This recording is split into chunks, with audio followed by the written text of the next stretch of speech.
Favorite idea. On that note, this volume is all good. All right, got the cues up. Okay, here we go. It starts. 3, 2, 1. I have Current Geek!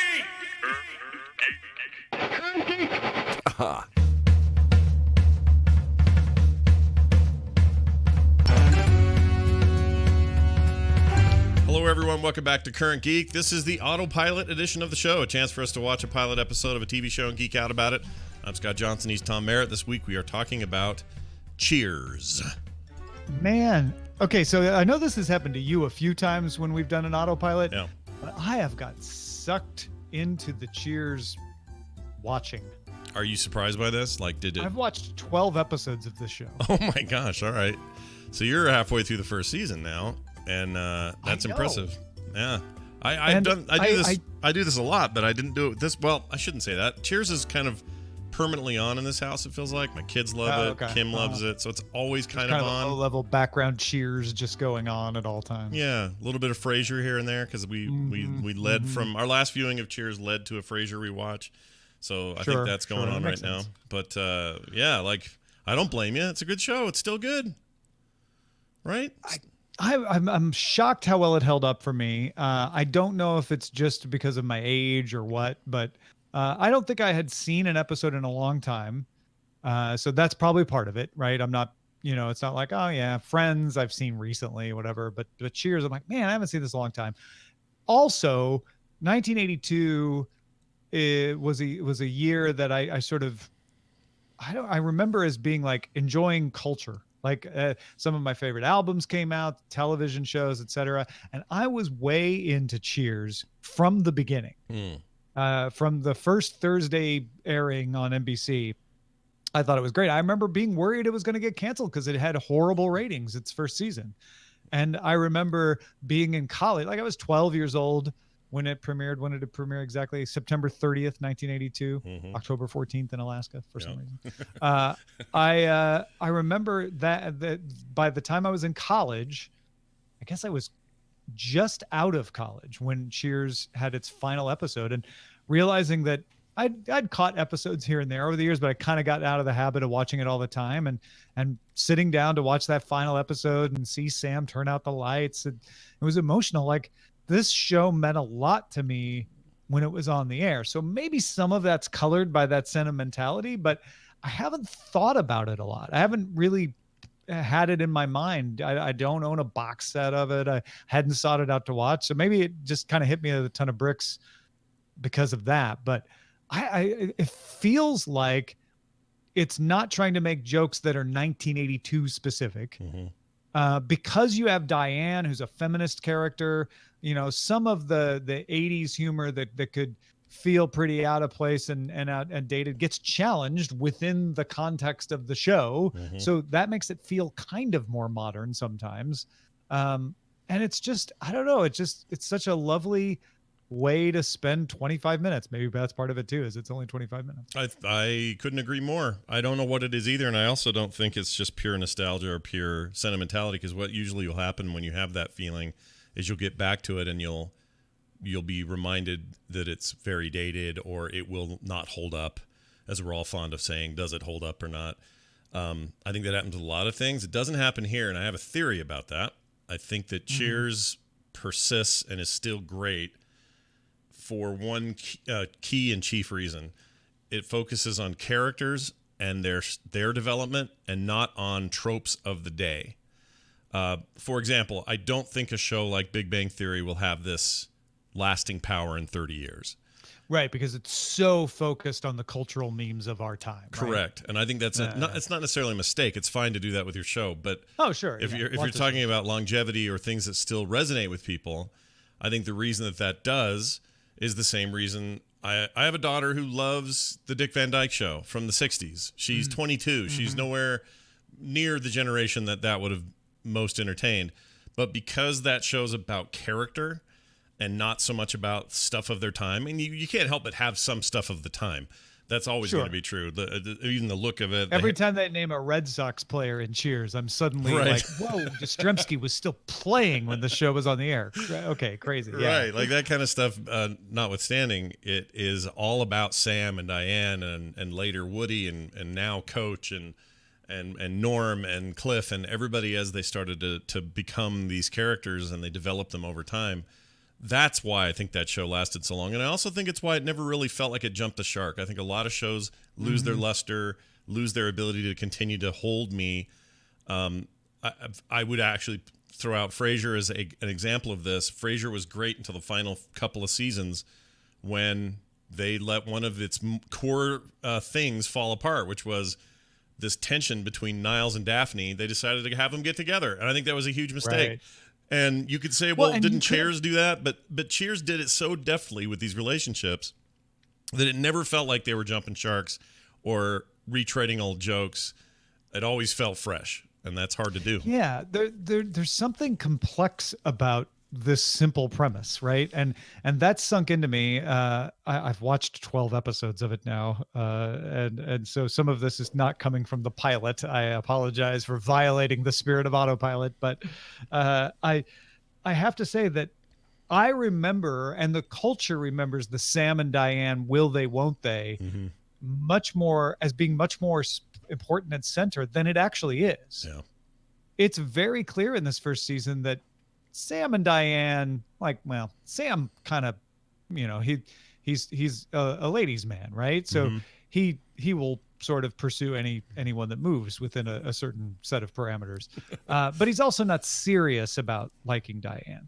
And Diane is not serious about liking Sam in any potential way. Like that is very much an undercurrent of attraction. Right. And it's very plausible given these first few episodes that they wouldn't get together, that there's somewhat of an intrigue between them. And I think that's why it works when Diane finally does leave the show, that you can continue to have Cheers happen, because while Sam and Diane was a very interesting story, and obviously the premise in this pilot episode is that Diane gets, ditched by this professor and ends up working in the bar because she just couldn't face going back to being a teaching assistant for that professor. And I guess that it's a little bit far-fetched that she would take a bar job in Beacon Hill. But it gets the premise going. Other than that, you have so much else going on. You have Coach and his relationship with Sam, because they used to be in baseball together and they're both out of baseball. You have Norm and his escaping his family life. You don't have much depth to the other bar patrons, even Cliff. Cliff's just the know-it-all. Sure. He'll get more story later, but it's about, Carla with the kids and all of that. Like it's really about the family of the bar, and that's sort of that idea of your family of choice versus, your family of birth. And I think that's one of the reasons that it ends up surviving its horrible ratings in the first season and becomes a critically acclaimed multiple Emmy winning show that lasted for 11 years. Well, you could argue that the reason that the show would go on to be such an important Hallmark show is because not only did they give it a chance, but also that stuff takes time. This character stuff I'm talking about is not something you do. You don't just grab a trend or a fad and go, boom, here it is, ha, ha, ha. You have to build that over time. And I think that was true. I mean, there are a lot of shows from that era that were tanking in their first season. Seinfeld was a great example, too, although that was late 80s, early 90s. But that was another show that had horrible ratings for its first season, and certainly for a first chunk of episodes, and was very character driven, right? Very. Like it's a show about nothing. It says it right there on the tin, right? And they got this close to getting canceled multiple times. Like, I really admire. I think that must see Thursday thing kind of came out of NBC being willing to let stuff hang around a bit longer than the ratings would suggest. And they don't really do that anymore. Network television's not real great at that anymore.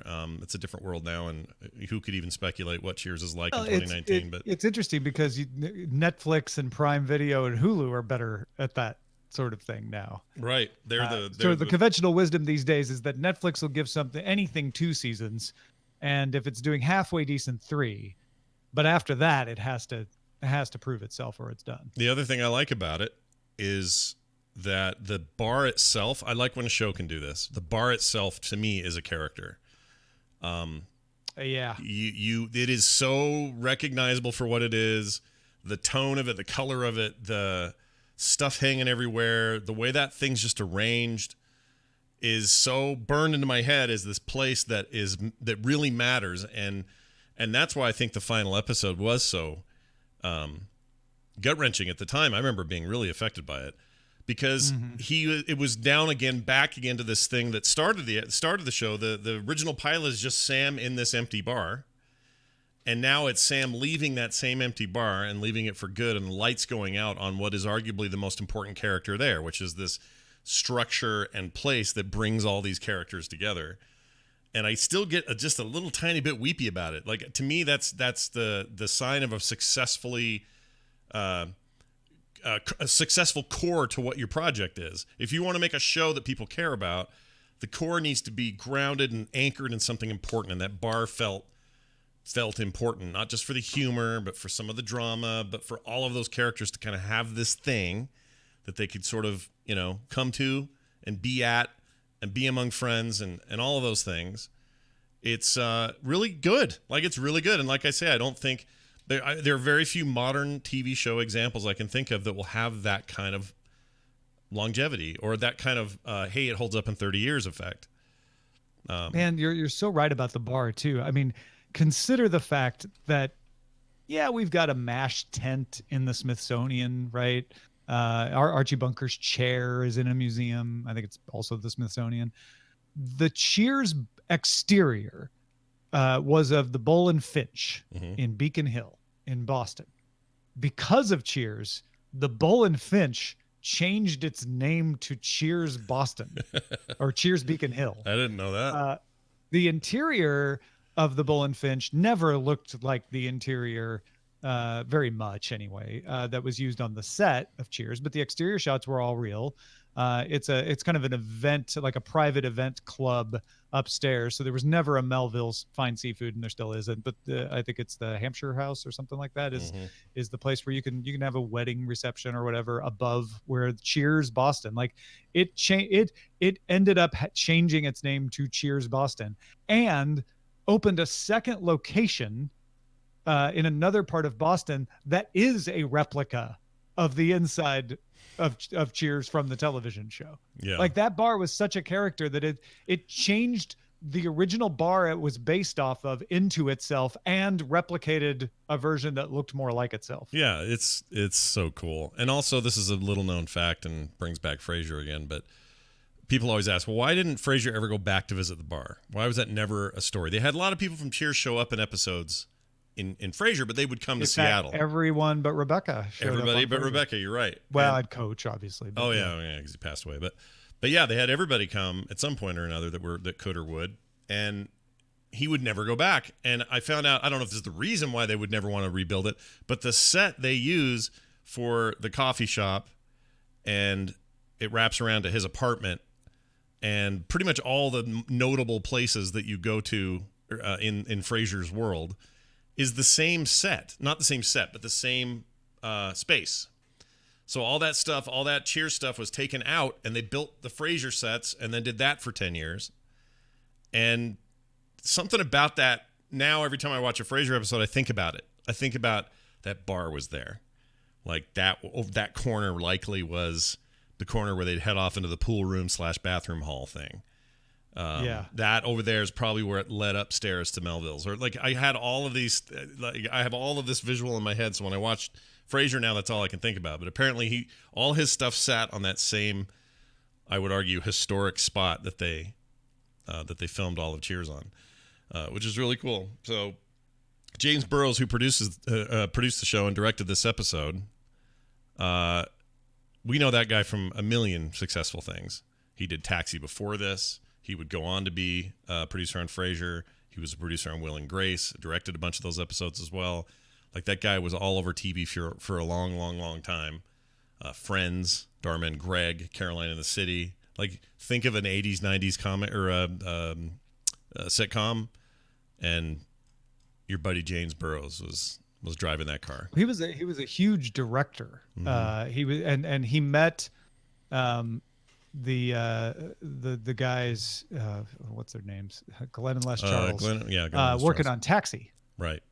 Because he directed a bunch of episodes in Taxi, and then I don't know. Burroughs ended up directing almost all of Cheers. I think he directed all but 35 of the 275 episodes. Oh my gosh, that's crazy. He was also executive producer on 226 episodes, and from 82 to 84, some of the early ones he was on those as well. But the 84 to 93 stuff is where he really stepped in. But that guy was just prolific. He was everywhere.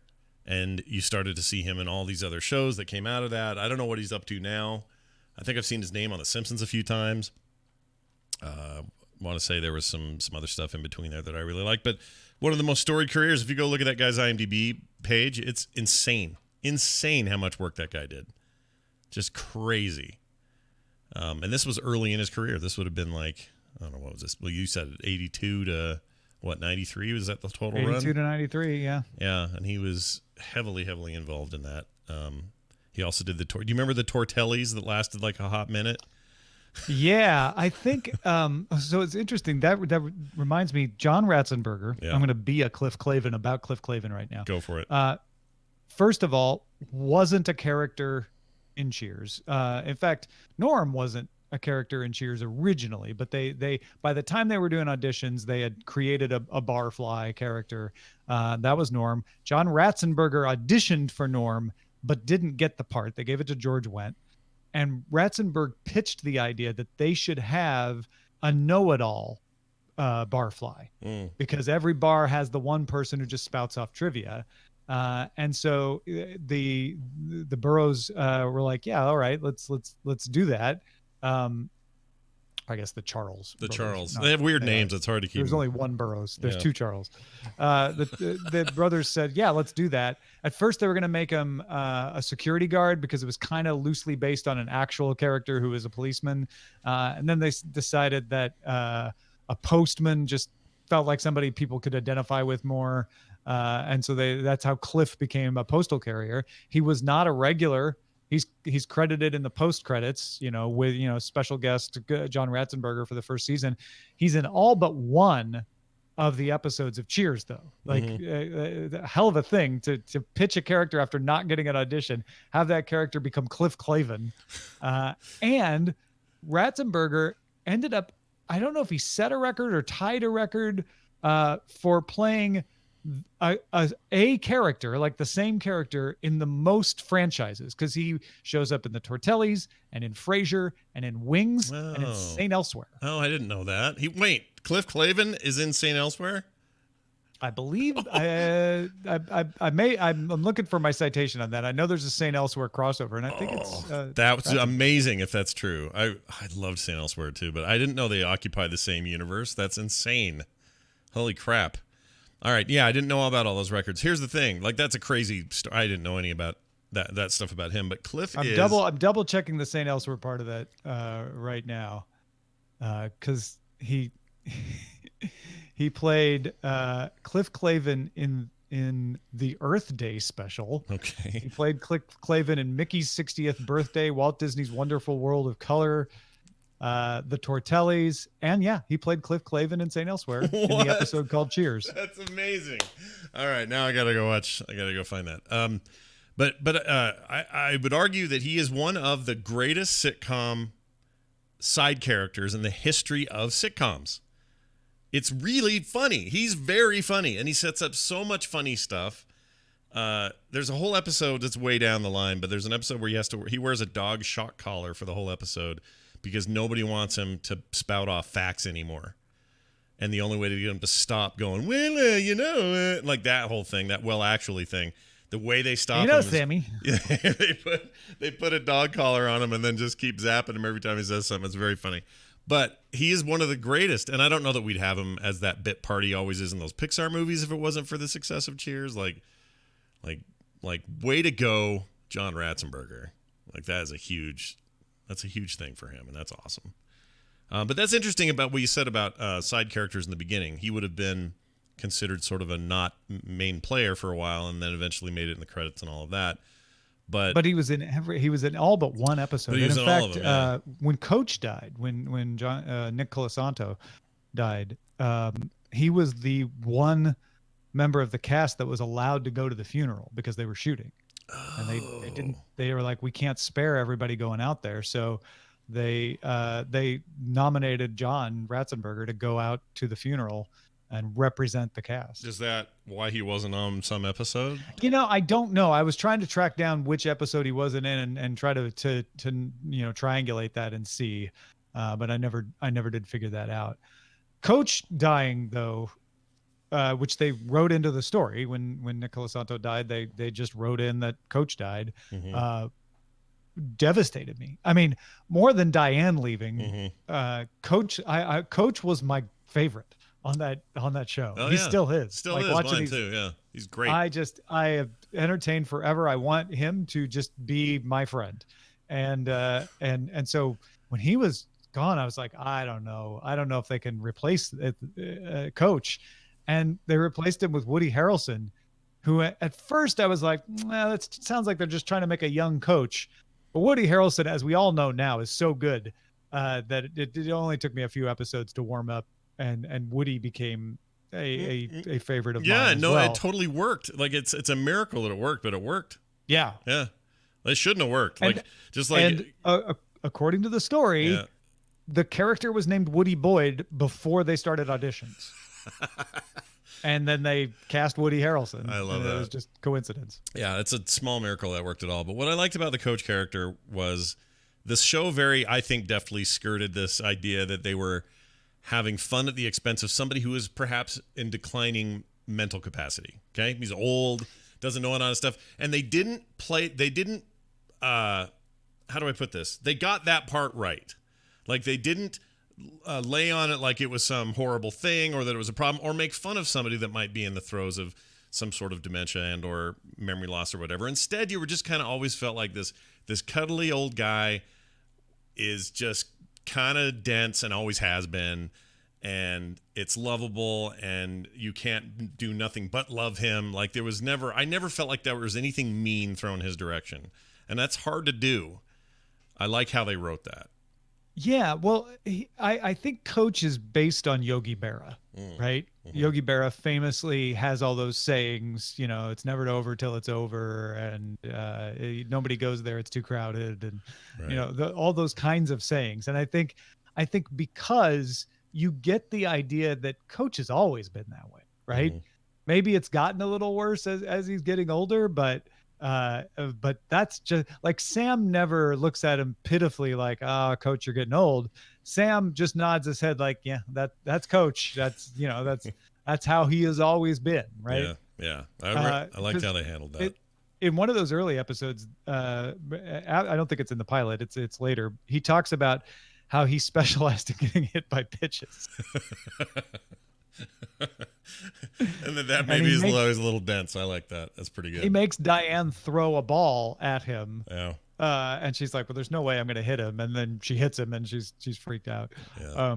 But yeah, you get the idea of like, okay, Coach, it's not because he's old. I'm sure that's aggravating it, but I think that helps them handle it. And he's just hilarious. It was definitely my first experience of television loss growing up. Like you would have shows that you're into, but people would leave shows or their characters would die on shows, but you knew that they were still out there moving on to their next project.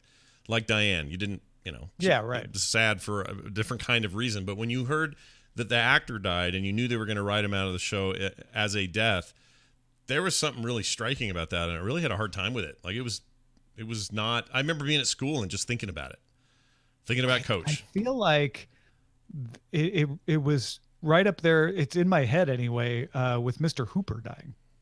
Oh, right. I forgot about Mr. Hooper. That was also a big one. Because it's a similar.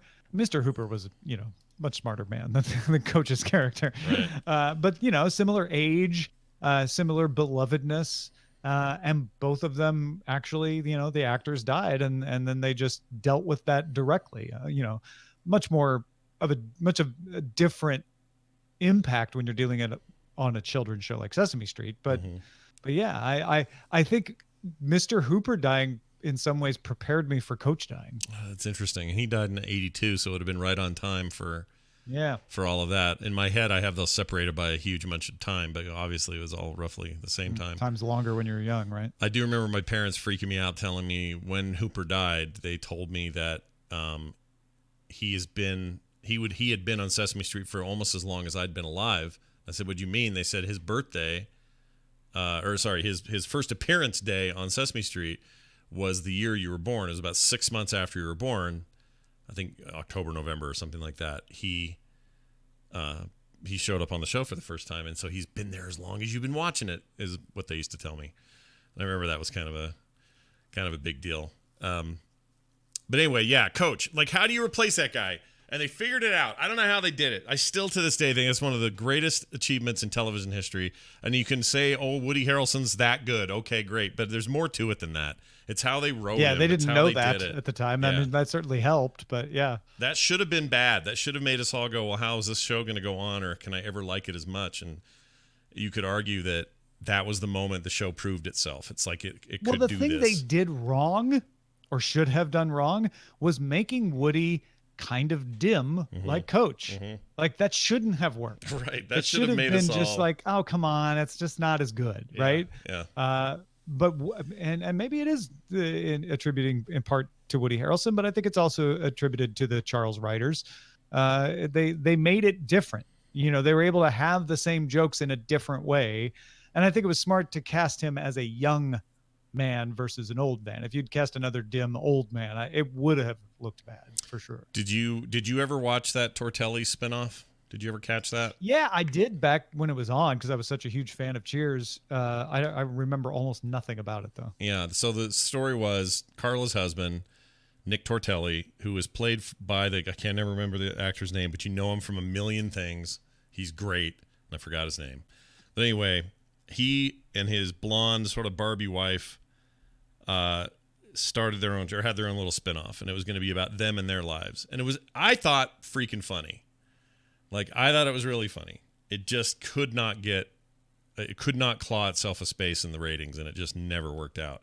And so I thought at the time, like, well, that's it for spinoffs from Cheers. This will never produce anything else. You know, it's just too good. Anything that pops out of Cheers just can't compete.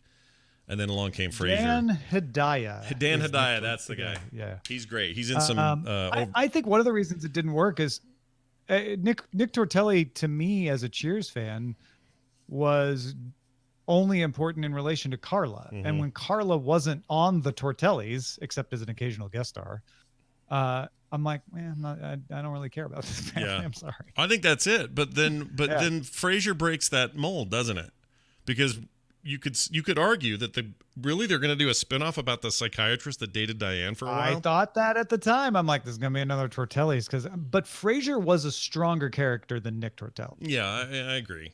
It's also, you know, the idea of moving him to another state and then really good writing. Like, those guys knew what they were doing. This is like the same crew. They kind of all moved on and did this. And it's not like they were, I mean, they had some experience with this, so they knew what to do with the guy. But it is still an impressive thing when a show gets a spinoff that's as successful, wins as many awards and that sort of stuff as the originating show.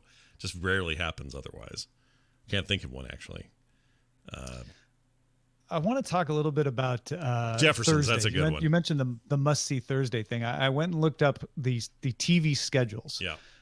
So the year before Cheers premiered, so in 1981, Thursday night on NBC was Fame, Different Strokes, Gimme a Break, and Hill Street Blues. Different Strokes and Gimme a Break, pretty solid comedies, but you've got dramas on the other side. Then Cheers comes in, and for part of the season, it's in front of Taxi, which is later in its life and got moved to Thursday. So you got Fame, Cheers, Taxi, and Hill Street Blues. For part of the year, it's Gimme a Break on Thursday with Cheers after it. Right. And that's when Cheers doesn't do well, right? It starts off in the 9 o'clock slot leading into Taxi coming out of Fame. It's not doing great, so they put Gimme a Break back on Thursday to lead into Cheers. It didn't really help, but they're sticking with it. In 1983, now we start to see Must See Thursday starting to take shape because Gimme a Break moves to 8 o'clock. Then you've got either Mama's Family in the fall or Family Ties as a midseason replacement, followed by either We Got It Made in the fall or Cheers at 9, although Cheers was at 9:30 in the fall, followed by Buffalo Bill, The Duck Factory, or finally Night Court. So by the end of this year, you've got Gimme a Break, Family Ties, Cheers, Night Court, and you still got Hill Street Blues. Mm-hmm. And then it's 1984 when Cheers finally solidifies the lineup that I think everybody thinks of as the classic must-see Thursday, which is The Cosby Show, Family Ties, Cheers, and Night Court. Yeah, that is your classic lineup. And then Hill Street Blues after. Like your big drama after all your Hill comedies. Street Blues was still there at 10 until it died. For a while there, yeah. But but that, like, LA Law kind of took that spot. And then I don't remember what was after that. ER, I guess, in the later years. But I always remember, in fact, I remember ER being kind of prime time because that was during the Friends and Seinfeld reign. And so you had Friends, I think Suddenly Susan or something, and then or maybe Wings after that. Then you had Seinfeld, I think Caroline in the City, and then ER. Like to me that is also a high point, even though Cosby's out of there. But that's kind of where that stuff went. And I don't know, you could argue that they had a pretty good run in the 2006-2007 era. You had My Name is Earl, The Office, Scrubs, 30 Rock, and ER. Yeah. Like, they did a good job for a long time. But today, there's nothing. What is there? There's nothing. Good Place, that's it. What else? Some show I don't know. Superstore, don't know what that is. Oh, right. It's actually a pretty popular show. Perfect Harmony. I'm sure these are fine. But it feels like that was just a bygone thing. And it was such a big deal in our youth, in particular you and I growing up as young preteens and then teens. Yeah. Thursday nights on NBC, that was where you watched TV. That was most of where your TV time was spent. And and it's funny is in 1982 when Cheers premiered, it was up against Too Close for Comfort, Simon and Simon. I mean these are shows that people remember. By 1984, Cheers is up against Glitter and Eye to Eye, or the ABC Thursday Night Movie. Yeah, pretty much in a dominant position at that point. Yeah, Simon and Simon was still on too, but sure. Yeah. I also just like, this is a side note, and I don't know, this is hard to quantify, but I like the style of comedy that they were, and I don't mean the content. I mean they were filmed, not video, not crappy. For a live studio. Well, that's true. But with that, and by the way, the pilot doesn't have it. It's the one episode that doesn't have the film before a live studio audience announcement. Cheers was filmed before a live studio audience. Yeah. But they filmed everything, so everything looked really high quality and movie like. Lighting and 24 frame film, not the garbage stuff you would get out of. Well, I'd argue Family Ties, Cosby Show, Different Strokes, all of those used video, like videotape, and it looked, in my opinion, bad. And I couldn't take those shows seriously. But along comes Cheers, and they film it, like film, actual 35 millimeter film. And there's some huge difference for me when that happens. And Wings did that also, and Seinfeld filmed that way also. Like, all of these guys filmed their show instead of this, what felt like low rent kind of, I don't know, Baker era Doctor Who quality video. Well, what's funny is videotape has higher resolution. Like it does. By all on paper measurements, videotape is superior to film. Right. But we, I think, have just taught ourselves as a society to prefer film. Right. Because videotape looks more realistic. Maybe that's why. It's like, nah, that just looks like something I taped myself. That's exactly right. I think that's exactly it. And I don't know, I can't really put my finger on it, but there's also arguments about frame rates even today, digital versus film or footage. 24p, man, 24p forever. Right. There's something about that frame rate combined with the warm tones that film gives you. They actually, because of the poor ratings, Paramount and NBC, and if you're wondering, Paramount produced it for NBC, which is why CBS, which eventually got all of Paramount's television productions, owns Cheers now. So if you watch it on Hulu, you see the little CBS logo down there. If you're like, wait, I thought it was an NBC show, that's why. But Paramount and NBC asked them to use videotape to save money, They resisted it, but they did a test taping, and the test taping looked so bad that they're like, yeah, fine, just keep doing films. Keep doing film, yeah. It's and I also, that's the other thing, you could see why these shows would use video, because it was like you said, so much cheaper to do it. I mean, we actually live in a bit of a golden age now, because it doesn't matter what you're doing, you're going to go digital, but digital can fake it. It's not like it used to be with videotape, where it was a clear difference. Like, you can, video cameras now, digital, the highest end digital cameras now can make everything look as filmy as you want, or as high frame rate video-y as you want. And you don't have to worry about it anymore. So you can film something like Big Bang Theory and do it with digital, and it still looks like film. Back then, they didn't have that option. So I always just liked that they went the extra mile. And to me, I just could take it more seriously. Like, I just could feel like I was, I don't know, it felt more organic and real, even though you're right, it's faker. But there's something more real about it in my head, right? If we had all been raised on video, maybe I'd feel different. But something with that always stuck out for me. Anyway, Cheers. What else? The theme song. Oh, yeah, you got to talk about that. Where Everybody Knows Your Name, by Gary Portnoy. Very interesting that Gary Portnoy brought in to write the song, and instead of getting someone else to record it, they ended up getting Gary Portnoy to write it. He actually wrote it with a woman named Judy Hart. They combined on it. They originally gave a song called People Like Us that they had written to the producers, and the producers loved it.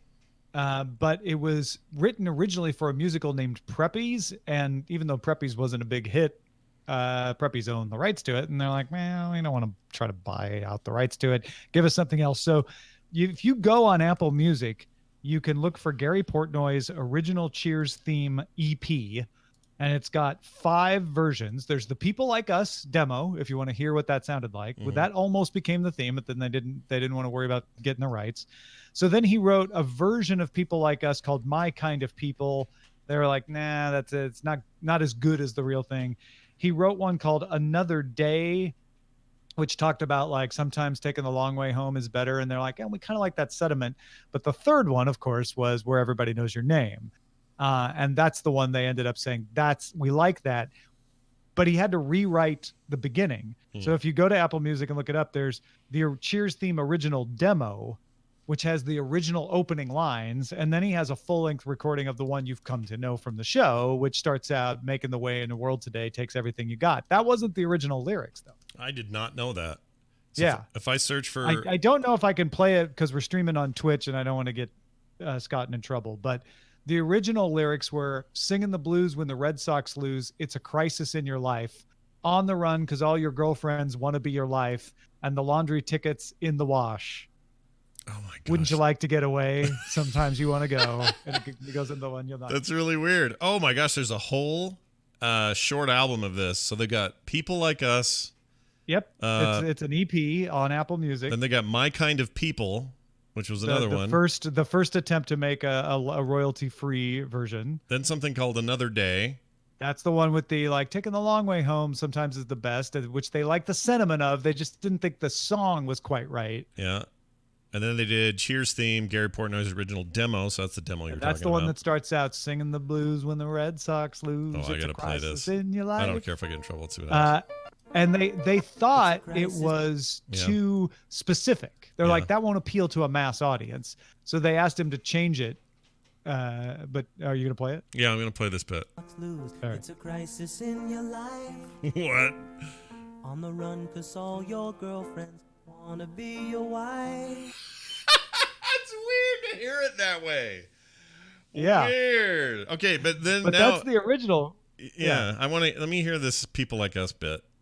Because now People like us never need to be told savoir faire and a tan get you by. That's so different. That was the one from Preppies the Musical that they're like, yeah, we like it, but we don't want to have to buy rights for it. That is just crazy. Okay. So much more going on with the Cheers theme than I thought. But man, if that isn't like a cozy, warm fire at home in the wintertime, you know what I mean? Hearing that music, even in the pilot, I was just like, oh, right. I feel safe here. I feel less worried here. Like there's something about that theme song, man. Just get you. And it's funny to look back on how it happened because it seems so perfect as it is, right? Yeah. And even when you listen to that demo, that's the same music, but with those different lyrics at the beginning, you're like, what is that? Yeah. I mean, singing the blues when the Red Sox lose, perfectly appropriate to the Cheers gestalt, right? Because they're all Bostonians and they're all talking about sports in the bar and all that. Yeah. But yeah, just I think the Charles has made a correct call, which is like, we love the soaring "wouldn't you like to get away" where everybody knows your name part. We just need to open a little more widely appealing. Yeah. And so then Portnoy ends up making your way in the world today, takes everything he got, which is like iconic now. It's so good. I love that you dug all that up. He also did the Punky Brewster theme, just for people's information. I looked it up. Oh yeah, that's right. It's the only other TV theme I can find that he did. Everything else is like regular albums. He had the fairly popular one in 04 even. He actually left Keeper. music for most of the 90s and 2000s and then came back, I don't know, 6 or 7 years ago, started making new music again. First album on the comeback looks like 04. And then a bunch of other stuff since. His latest is called Pushing 60, which was in 2017. Means he's 59. I would assume so, yeah. He's got a version on the 04 album called Keeper. The album is called Keeper. He has a version of the Where Everybody Knows Your Name Cheers theme, and I wonder if this is a weird arrangement. I'm just going to try and see what we get here. Let's skip ahead. Wouldn't you like to get away? Yeah, it's like a... That's interesting. It's probably one of those things where he gets more of the royalties if he re-performs it and re-records it. Probably. The weird way the music business works. Must be. Wow, that's really great. Yeah, I think this is one of those I'm going to just keep going with for, I don't know, this is probably my 10th viewing of this show, it feels like. I really like it, and I think it's great that you are continuing on with it as well. Like, it's such a perfect thing to have on kind of in the background. You don't really have to... It's just super comfy. focus on like it. Like you were describing the theme song. The whole show is just like, here's friends, you know, just hanging out. It's like hanging out at a coffee shop or bar, or, you know, it's like hanging out with friends. Like that's sort of what television aspired to try to be in the 80s, and Cheers may have been the best at it. I agree. It's funny that we're doing that because, and you're talking about how they're friends, the original Friends in a comedy. Next month's autopilot episode is going to be Friends, the actual thing called Friends. And that pilot, if my memory serves, is weird compared to the rest of the series.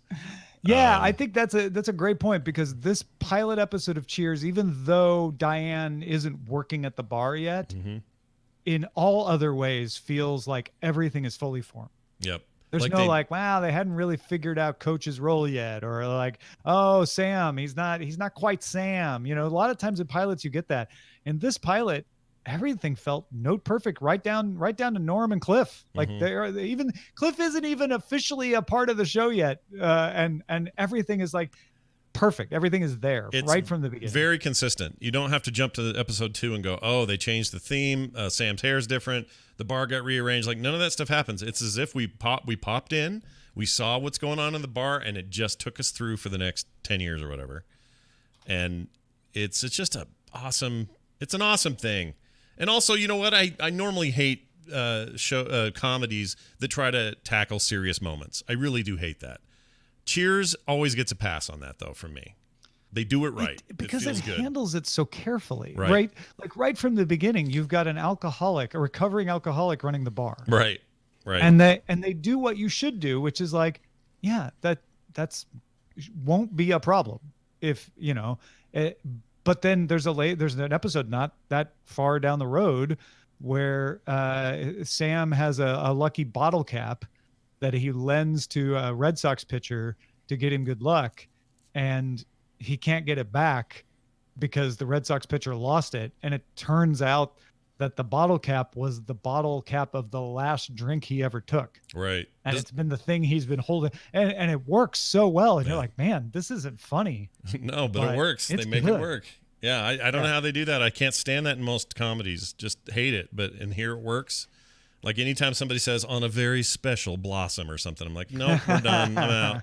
Never going to watch that again. But this, they could do it. And it always felt honest. Like they'd get there honestly. And I just think it deserves a ton of respect. So if you've never seen Cheers, it's on 3 streaming services. The big 3. You can get it on Prime, Prime, Netflix, and Hulu. All of them have it. Which I don't know how that worked that's out. one thing CBS does where they're like, yeah, we're going to have stuff on CBS All Access, but our library stuff, we'll also rent it out to anybody. We don't, that old stuff doesn't have to be exclusive. So. And that's another one of those, you talked about this before, one of those examples of the production company it's a CBS property, but it aired on it's a Paramount property. Oh, right. But when they split Viacom into CBS and Viacom, all the television stuff, even if it was Paramount, went with CBS. Right. So it's always weird how that stuff works out. But yeah. Do we want to talk about the Cheers extended universe? We touched briefly on it with Cliff. Yeah, sure. So there were crossovers besides Frasier and Tortelli's, which are spinoffs.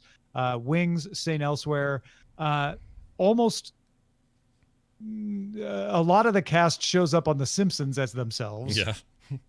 They do a spoof of the title sequence from Cheers for Flaming Moe's. Yep. I love that episode. Scrubs has an episode called My Life in 4 Cameras. Fear of Flying is the Simpsons episode with the majority of the principal cast. Yep. Adventure Time has an episode called Simon and Marcy. The 2012 comedy film Ted has a Cheers section in it. Mm-hmm. The video game Dragon Age 2 has a Cheers area. Wait a minute. I played that game. I missed that. Really? That's amazing. I don't know the details on that, but Dragon Age. I guess you can go into Cheers or a Cheers-like place in Dragon Age 2. That's so good. I'm guessing characters have names that are similar to all of that. Oh, yeah. Look at this. Dragon Age 2 Cheers. There's all in kinds an of episode Easter of eggs. Becker, which Ted Danson, that was his next role after playing Sam Malone, he played Becker in the show Becker. Becker stops in at a bar on the way home, and the bartender is George Wendt, who played Norm. That's awesome. I watched a little bit of Becker. I was interested in it because DS9's, I forgot her name. She played Dax. That was why she left DS9. She went to go be on Becker. On Becker, right. Yep. I'd forgotten about that. Terry Farrell. Terry Farrell, yeah. That was her next gig, and I went over there to see how that was. And I remember I didn't like it very much because it seemed like Sam Malone was just mean because in my head it was still Sam Malone. And you just seem kind of cranky. Right. Ted Danson had a hard time getting out from under Sam Malone. He has done it. Oh, now. he has absolutely done it. My favorite season of Fargo is in large part is because of his role. I loved him in that. I loved him in Damages. I loved him in... The Good Place is obviously, where everyone knows him now. And there's that great episode of The Good Place, season 2 finale, where Michael, the character Ted Danson plays, puts on the flannel or the plaid shirt and tends bar while he's talking to Eleanor. Yeah, which is such a cool thing. Yeah. That he's, that he's embracing that show embraces it. Like it's a truly historic, cool show that everybody should be freaking proud of. I guess Fallout 4 is the one where there's a bar called Prost. Well, there's one in Dragon Age 2, but the reference is short. I found it. Let's see which is an exact replica of Cheers. See if there's and includes 2 dead bodies at the end of the bar, one wearing a mail carrier's uniform. So here's a line from Dragon Age 2. Here, let's see if it'll play audio. I like this bar. Everybody here knows your name. Yeah, so that has it too. Okay. It's impossible not to do it, right? Like, right. One of my favorite. Go ahead. Oh no, I was gonna say. Speaking of Deep Space Nine and Terry Farrell, the character Morn, who is in almost every episode of Deep Space Nine and never has a line. Yeah. He's a barfly in Quarks. Is named after Norm Peterson. Right. Yeah, no, and we were watching this for Film Talk. We did a watch along episode of DS9 recently, and it came up, and we were like, "Is that guy named Morn because of Norm?" And he's always at the bar. Apparently, Armin Shimmerman, who played Quark, kept calling him Norm between takes, and they're like, "Well, let's call him something like that." That's really good to hear. I love that. Well done. Cheers. You made a mark, is what you did. It's still visible in our modern culture. So well done. Indelible indeed. You cannot delete it. Now, Tom Merritt is going on a bit of a vacation, and he's going to be gone for a couple of weeks. And as a result, in 2 weeks, we're going to be back here with our current Geek Film Festival selection of Seven Samurai, a film I have sadly never seen, though I have seen many movies that have drawn inspiration from it. I'm very Like, excited to see it. Star Wars. Yeah, a little movie called Star Wars. It's your Magnificent first Seven. Kurosawa, huh? First Kurosawa film. Always meant to. Never did. Don't know what held me back. Probably availability, which isn't as much of an excuse anymore. I just need to finally see it. And, I mean, I've seen Magnificent Seven so many times, both the old one and other iterations of it, plus the TV show, that I owe it to my, before I leave this mortal coil, I need to see what it was all based on. You need, and I don't know that it's high on our CG Film Fest list, but then you need to watch Hidden Fortress to understand C-3PO and R2D. All right, I'm in. Hidden Fortress. I'll write that down. And then, that's what we're doing. So we got Friends a month from now for Autopilot. Then we got Seven Samurai in 2 weeks. So between Seven Samurai and Friends, we'll have another regular old news episode. That's where we're at. Tom's out of here for a while. Get into that subreddit between now and then, because we're going to need a lot of good stuff. Yeah. Reddit.com. This is all true. All right. Before we go, a reminder, you can support the show and what we do by going on over to our Patreon at patreon.com/currentgeek. If you like what you hear here, it's a great way to give back, but there's also some cool things you can get in the mail, digitally and otherwise, over there at patreon.com/currentgeek. A monthly membership card, for example, signed by Tom and I. Real signatures and everything. Crazy. That's it, I think. Tom, anything else going on before you leave town you want to mention? Just a reminder that the tech news never stops, and even if I'm going away, there will still be Daily Tech News hosted by Sarah Lane, along with a cast of thousands. And if you want to get more tech news than you can get just out on the public feed, there is quite a bit more. I had a great talk with Chris Ashley from the SMR podcast today about Amazon Ring doorbells and surveillance and what that means to people and why maybe you should be concerned and what you shouldn't be concerned about too. That's in the Patreon feed right now, patreon.com/DTNS. You can get that and all kinds of cool benefits if you sign up there. Yeah, very nice. Go check that out. For me and for Tom, what else? What else is happening? That's it for me. I don't have anything to tell you about. I just know you got to go to the currentgeek.com website if you're looking for old episodes or anything else to do with the show. You'll find it all there. Don't forget our currentgeek.reddit.com website. That's where people submit a lot of stories. I think that's going to do it for us. Thank you all for being here. May you have a fantastic week. 2 weeks until we see you again. Until then, for me, for Tom, for all of you, we'll see you next time.